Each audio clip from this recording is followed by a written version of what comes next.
So ಏನು ಗೊತ್ತಾ guys, ಇವತ್ತು ನಮ್ಮದು ವೆಡ್ಡಿಂಗ್ ಆ್ಯನಿವರ್ಸರಿ, ನಮ್ಮದು ಲವ್ ಮ್ಯಾರೇಜು. ಸೊ ಇವತ್ತಿಗೆ 2 ವರ್ಷ 2 ವರ್ಷ ಆಯಿತು. ಸೊ ನಮ್ಮದು ಲವ್ ಮ್ಯಾರೇಜು. ಸೊ ನನ್ನ ಮದುವೆ ಆಗೋಕ್ಕೋಸ್ಕರ ನಮ್ಮ ಹಸ್ಬೆಂಡ್ ಎಷ್ಟು ಯುದ್ಧ ಮಾಡಿದ್ದಾರೆ, ಎಷ್ಟು ಫೈಟ್ ಮಾಡಿದ್ದಾರೆ ಅಂದರೆ ಅಷ್ಟು ಬೈಸ್ಕೊಂಡಿದ್ದಾರೆ, ಅಷ್ಟು ಇದು ಮಾಡಿದ್ದಾರೆ. ಸೊ ಅದೆಲ್ಲ ಕಾಮನ್. ಹೆಂಗಂದರೆ ಮದುವೆ ಆಗೋಕ್ಕಿಂತ ಮುಂಚೆ ನಮ್ಮ ಮನೆಯವ್ರು ಬೈತಾರೆ ಅವ್ರಿಗೆ, ಮದುವೆ ಆದಮೇಲೆ ಅವ್ರ ಮನೆಯವ್ರು ನನಗೆ ಬೈತಾರೆ. ಸೊ ಅಷ್ಟೇ ಕಾಮನ್ ಅದೆಲ್ಲ. ಸೊ ಅದೆಲ್ಲ ಮ್ಯಾಟ್ರು. ಸೊ ಇವತ್ತಿನ ದಿನವೇ ಅವ್ರು ಜ್ಞಾಪಕ ಇಲ್ಲ, ನನಗೆ ವಿಷಯ ಮಾಡಿಲ್ಲ. ಬೆಳಗ್ಗೆಯಿಂದ ವೆಯ್ಟ್ ಮಾಡಿದೆ. ಬೆಳಗ್ಗೆ ಅವ್ರು ಆಫೀಸ್ ಒಳಗಡೆ ಹೋಗ್ತಾರೆ, ಫೋನ್ ಅಲವಿಲ್ಲ. ಸೊ ನೋಡೋಣ, 8:15 ಹೋಗ್ತಾರೆ. ಬೆಳಗ್ಗೆ 6 ಗಂಟೆ 6:30 ವೆಯ್ಟ್ ಮಾಡ್ತಾಯಿದ್ದೀನಿ. ಇವಾಗ ಹೇಳ್ತಾರೆ, ಆವಾಗ ಹೇಳ್ತಾರೆ ಅಂತ ವೆಯ್ಟ್ ಮಾಡ್ತಾನೆ ಇದ್ದೀನಿ. ಹೇಳೇ ಇಲ್ಲ. ಲಾಸ್ಟಲ್ಲಿ ಸರಿ ನಾನು ಒಳಗಡೆ ಹೋಗ್ತಾ ಇದ್ದೀನಿ ಅಂತ ಅಂದರೆ ನಾನು ಬೈದೆ, ನನಗೆ ಮದುವೆ ಆಗೋಕ್ಕೋಸ್ಕರ ಎಷ್ಟೆಲ್ಲ ಇದು ಮಾಡಿದ್ಯಾ. ಸೊ ಇವತ್ತು ಮದುವೆ ಆಗಿದ್ದ ದಿನಾನೇ ಗೊತ್ತಿಲ್ಲ ಅಲ್ವಾ ನಿನಗೆ ಅಂದಿದ್ದಕ್ಕೆ ಫುಲ್ ಬೇಜಾರಾಗ್ಬಿಟ್ಟು, ಇಲ್ಲ ಸಾರಿ ಹಂಗೆ ಹಿಂಗೆ ಅಂದರು. ಸೊ ಸರಿ ಇಡು ಫೋನು, ಇಷ್ಟೇ ಅಲ್ವಾ ನಿಮ್ಮದೆಲ್ಲ ಅಂತ ಅಂದ್ಕೊಂಡು ನಾನು ಬೇಜಾರಾಗಿ ಕಟ್ ಮಾಡಿಬಿಟ್ಟೆ. ಮಧ್ಯಾಹ್ನ ಒಂದು 100 ಸರ್ತಿ ಫೋನ್ ಮಾಡಿದ್ದಾನೆ, ನಾನು ರಿಸೀವೇ ಮಾಡಿಲ್ಲ. ಸೊ ಇವಾಗ ಸಾಯಂಕಾಲ ಕೂಡ ಏನಾದರೂ ಈಸ್ಕೊಡ್ತೀನಿ, ಗಿಫ್ಟು ಬಾ ಬಾ ಬಾ ಬಾ ಅಂತ ಈ ಸರ್ಕಲ್ಗೆ ಕರೆಸ್ಕೊಂಡಿದ್ದಾನೆ. ಸೊ ನಾನಿನ್ನ ಕೋಪ ಆಗಿರೋ ಥರ ಇದ್ದೀನಿ. ಸೊ ಇವಾಗ ಬರ್ತಾನೆ, ಏನು ಈಸ್ಕೊಡ್ತಾನೆ ಅಂತ ನೋಡಬೇಕು. ಸೊ ನಿಮಗೂ ತೋರಿಸ್ತೀನಿ.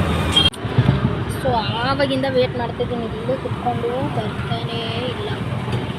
ಬಂದೇ 2 ನಿಮಿಷ, ಬಂದೇ 5 ನಿಮಿಷ, ಬಂದೇ 3 ನಿಮಿಷ ಅಂತವನೇ, ಬರ್ತಾನೇ ಇಲ್ಲ. ಸೊ ನಾನು ಅವ್ನಿಗೆ ಏನು ಕೇಳಲ್ಲ ಗೈಸ್, ಇದು ಈಸ್ಕೊಡು, ಅದು ಈಸ್ಕೊಡು, ನನಗೆ ಅದು ಬೇಕು, ನನಗೆ ಇದು ಬೇಕಂತ ನಾನು ಏನು ಕೇಳಲ್ಲ.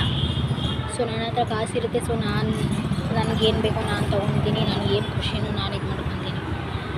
ಸೊ ಅವನು ನಾನೇನು ಕೇಳಲ್ಲ, ನನಗೆ ಜಸ್ಟ್ ಒಂದು ವಿಶ್ ಮಾಡಿಲ್ಲ, ಬೇಜಾರಾಗುತ್ತೆ ತಾನೆ. ಅವ್ನು ಜಸ್ಟ್ ಒಂದು ವಿಶ್ ಮಾಡಿದ್ದಿದ್ರೆ ನನಗೆ ತುಂಬ ಖುಷಿಯಾಗಿರೋ, ಫುಲ್ ದೊಡ್ಡ ಗಿಫ್ಟ್ ಕೊಟ್ಟಿರೋ ಫೀಲ್ ಆಗಿರೋ. ಒಂದು ವಿಷೇ ಮಾಡಿಲ್ಲ ಬೆಳಗ್ಗೆಯಿಂದ. ಇಲ್ಲ ಯಾವಾಗ ಬರ್ತಾನೋ, ಇಲ್ಲೇ 8 ಗಂಟೆ ಆಗೋಯ್ತು. ಅಲ್ಲಿ ಬಸ್ ಬಂತು, ಇವಾಗ ಬರ್ತಾನೆ ನೋಡಿ. ಅವನಿಗೆ ವೀಡಿಯೋ ಫೋಟೋಸ್ ಅಂದರೆ ಫುಲ್ ಅಲರ್ಜಿ, ಇಷ್ಟ ಆಗಲ್ಲ. ಅಂದರೆ ಸುಮ್ಮನೆ ದೂರದಿಂದ ವೀಡಿಯೋ ಮಾಡ್ತಾಯಿದ್ದೀನಿ ಅಂತ ಆ ಕಡೆ ಓಡೋಗ್ಬಿಟ್ಟ. ಅಲ್ಲಿಂದ ಬಂದ್ಬಿಟ್ಟು ಅಲ್ಲೇ ಪಕ್ಕದಲ್ಲಿ ಸೀರೆ ಅಂಗಡಿ ಇತ್ತು.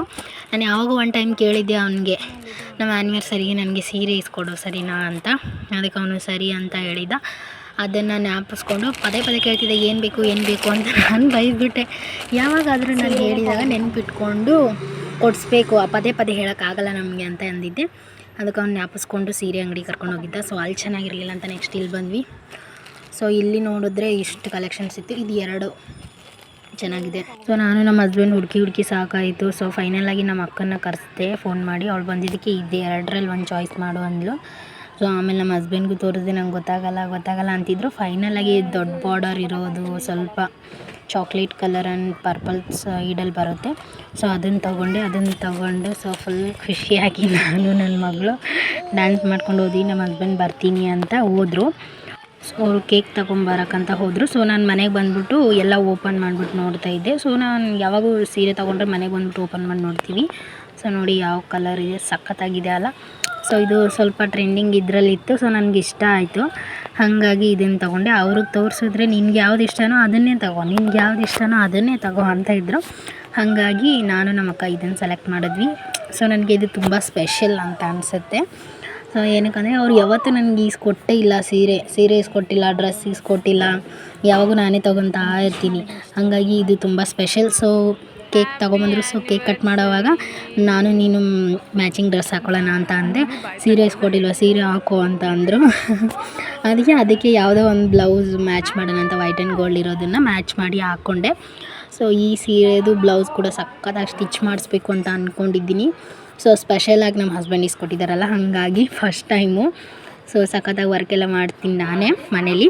ಸೊ ನೆಕ್ಸ್ಟ್ ಮಂತ್ ಅವ್ರ ಬರ್ಡೇ ಇದೆ. ಅವ್ರ ಬರ್ಡೇಗೆ ಇದನ್ನೇ ಹಾಕ್ಕೊಳ್ಳೋಣ ಅಂತ ಇವಾಗೇ ಪ್ಲ್ಯಾನ್ ಮಾಡ್ತಾಯಿದ್ದೀನಿ. ಸೊ ಜಸ್ಟ್ ಒಂದು ಕೇಕ್ ತೊಗೊಂಬಂದ್ಬಿಟ್ಟು ಕಟ್ ಮಾಡಿ ವಿಶ್ ಮಾಡಿದರೆ ತುಂಬ ಖುಷಿಯಾಗಿರೋದು. ಇಷ್ಟೆಲ್ಲ ನನಗೂ ಬೇಕಾಗಿರಲಿಲ್ಲ. ಸೊ ಇವ್ರ ಬರ್ಡೇನ ತುಂಬ ಚೆನ್ನಾಗಿ ಮಾಡಬೇಕು ಅಂತ ಮೈಂಡಲ್ಲಿ ಅಂದ್ಕೊಂಡಿದ್ದೀನಿ. ಯಾವಾಗೂ ಜಗಳ ಆಡ್ತಾನೆ ಇರ್ತಾನೆ, ಜಗಳ ಗಂಟಿ ಜಗಳ ಆದಾಗ ಮಾಡಬಾರ್ದು ಬರ್ಡೇ ಅನಿಸುತ್ತೆ. ಸೊ ಚೆನ್ನಾಗಿದ್ದಾಗ ಸಖತ್ತಾಗಿ ಮಾಡೋಣ ನಮ್ಮ ಹಸ್ಬೆಂಡ್ ಬರ್ಡೇ ಅಂತ ಈ ಥರ ಅನಿಸುತ್ತೆ. ಸೊ 2 ವರ್ಷನೋ 3 ವರ್ಷದಿಂದ ನಾನು ಇವ್ರ ಬರ್ಡೇಗೆ ಗಿಫ್ಟ್ ಏನು ಕೊಟ್ಟೇ ಇಲ್ಲ. ಕಾಲೇಜ್ ಟೈಮಲ್ಲೇ ಕೊಟ್ಟಿರೋದು.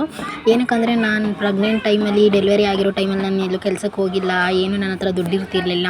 ಸೊ ಇವ್ನ ದುಡ್ಡು ತೊಗೊಂಡು ಇವ್ನಿಗೆ ಗಿಫ್ಟ್ ಕೊಡೋದು ನನಗೆ ಇಷ್ಟ ಇರಲಿಲ್ಲ. ಹಾಗಾಗಿ ನಾನು ಕೊಟ್ಟಿರಲಿಲ್ಲ ಇಷ್ಟು ವರ್ಷ. ಸೊ ಇವಾಗ ಏನಾದರೂ ಸಖತ್ತಾಗಿ ಮಾಡೋಣ ಬರ್ಡೇ ಅಂತ ಅಂದ್ಕೊಂಡಿದ್ದೀನಿ. ನಮ್ಮ ಹಸ್ಬೆಂಡ್ ಅವ್ರ ಬರ್ಡೇ ವ್ಲಾಗು ಬರ್ತಾ ಇರುತ್ತೆ. ಸೊ ಲೈಕ್ ಮಾಡಿ, ಶೇರ್ ಮಾಡಿ, ಹಾಗೆ ಸಬ್ಸ್ಕ್ರೈಬ್ ಮಾಡೋದು ಮಾತ್ರ ಮರಿಬೇಡಿ.